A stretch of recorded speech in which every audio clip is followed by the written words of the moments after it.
In this video, Samantha Hill, the microsite product manager at the National Kidney Registry and a living donor kidney recipient, and Ellis Mirsky, a donor search expert who has helped over 25 people, including himself, find a living donor kidney, share their insights and personal anecdotes as living donor recipients. They both highlight the different needs, tricks, and tips to successfully navigate life post-transplant. We are both transplant recipients. So I'd like to take a few minutes to talk about aftercare for post-transplant care.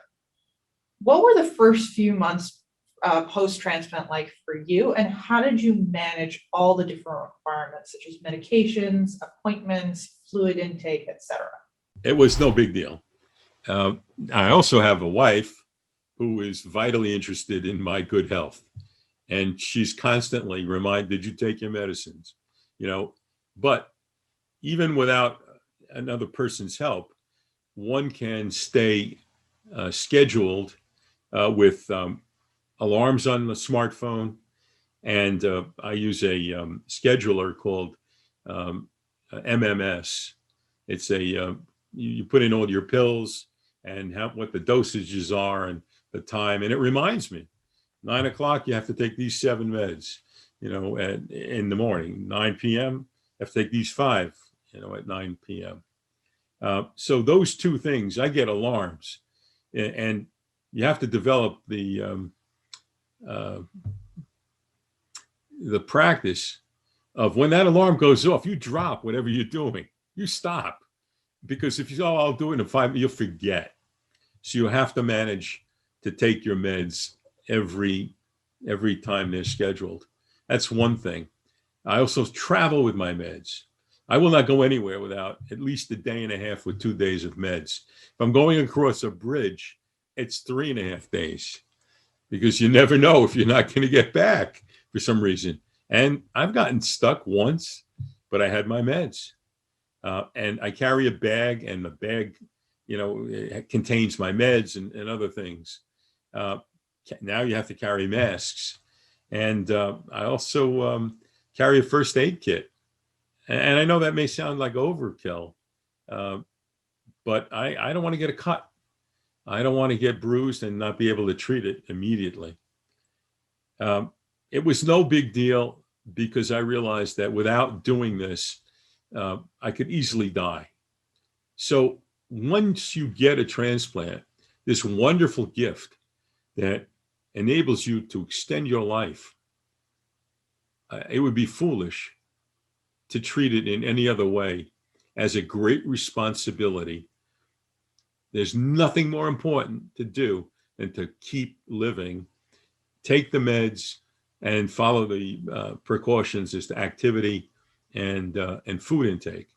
It was not difficult at all to move my diet to foods that were kidney friendly.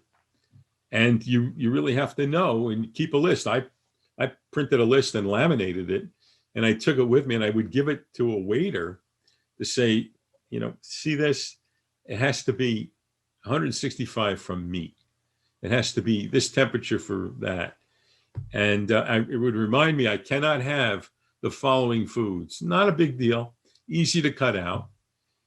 So a lot of little ticklers and reminders that it's not like it used to be. You have to watch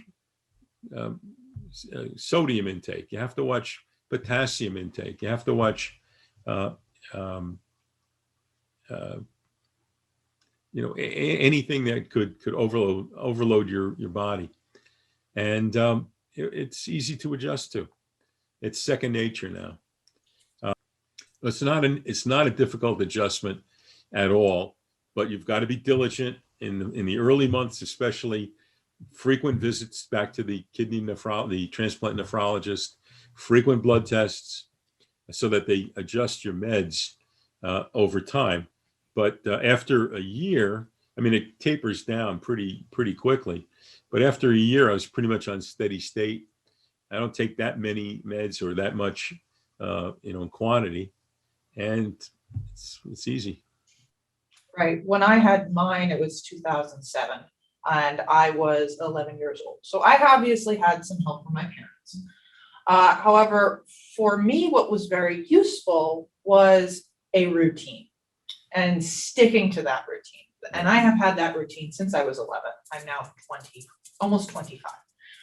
So the fact that I take my pills at the same time every day is very important because you remember that.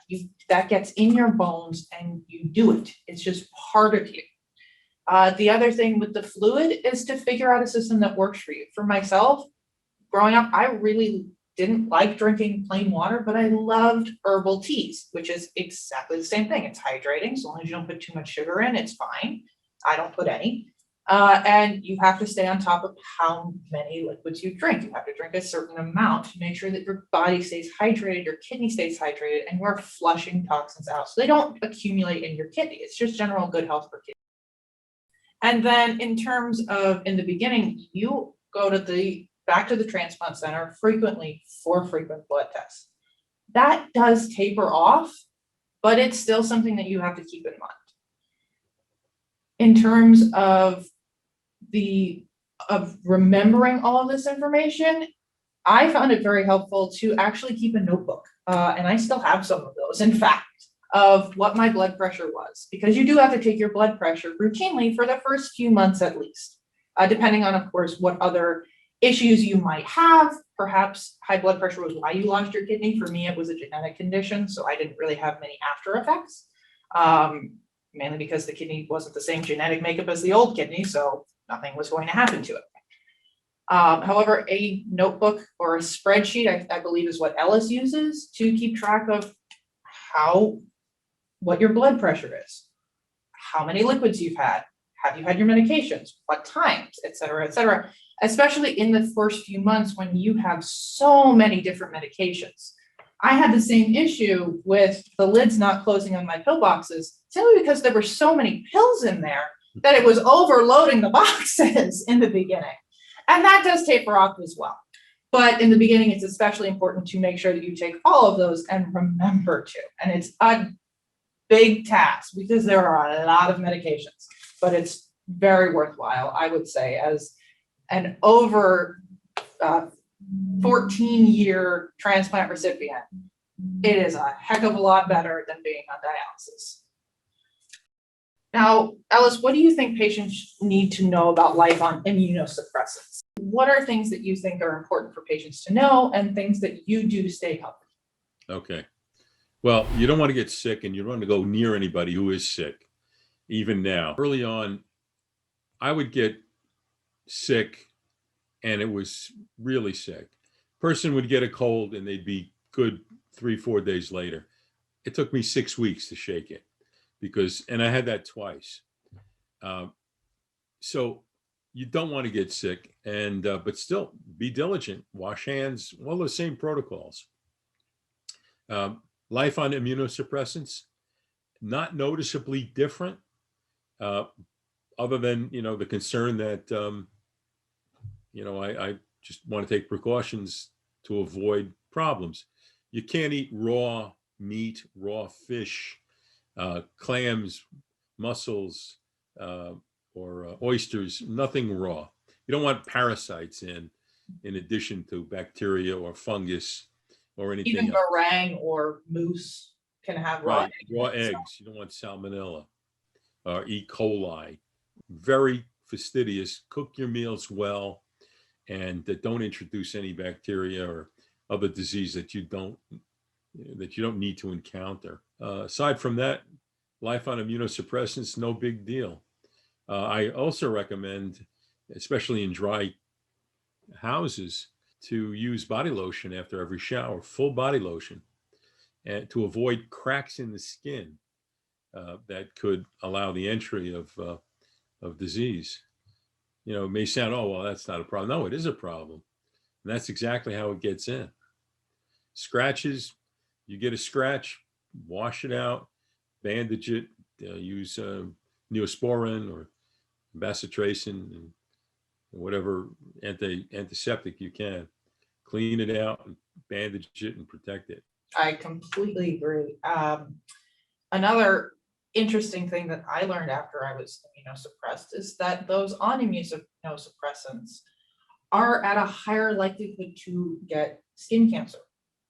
So sunscreen, staying out of the sun, going to the dermatologist, all very important things that people generally do, but maybe not as diligently as they should. I personally am very fair and I am prone to that. So I get checked twice a year. For myself, I went to college and had to survive that being immunosuppressed, which is not very easy because colleges, as we are seeing with the current pandemic, are often germ incubators, as I like to call them. So in terms of that, obviously masks can help, but what I found is gloves really help because you're not going and touching a doorknob and then touching your face. You're touching a doorknob with a glove, taking the glove off. And if you have to touch your face, you probably shouldn't. But your hand is cleaner than it would be if you had grabbed that door handle that who knows somebody might have sneezed on, somebody might have touched it and they had a cold. In terms of what Ellis said on getting sick, you might not be as prone to getting sick as you might think. However, if you get sick, it takes a lot more to fight it. For myself, normal person or normal immuno system, cold lasts 3 to 4 days. For myself, it's 14 days, strict 14 days, and then it's pretty much kicked, or I probably have a sinus infection, but that's just myself. The point is, you do have to be careful of germs, but there are so many ways around it. Like I said, with the gloves, like Ella said, with the mask, not necessarily going to crowded environments. Going to a movie is fun and it's something that I very much enjoy doing, but I'll go to a matinee on maybe a Saturday when it's sunny out and the movie has been out for a week or two. So that's not that many people in the theater. I still get to see the movie and enjoy that experience, but it's much safer. And of course, watching your dosage and making sure that you take the pills that you need to take when taking them is crucial for keeping that kidney alive. As Ella said, you have been given the gift of life. Treasure that gift because there is nothing like that gift.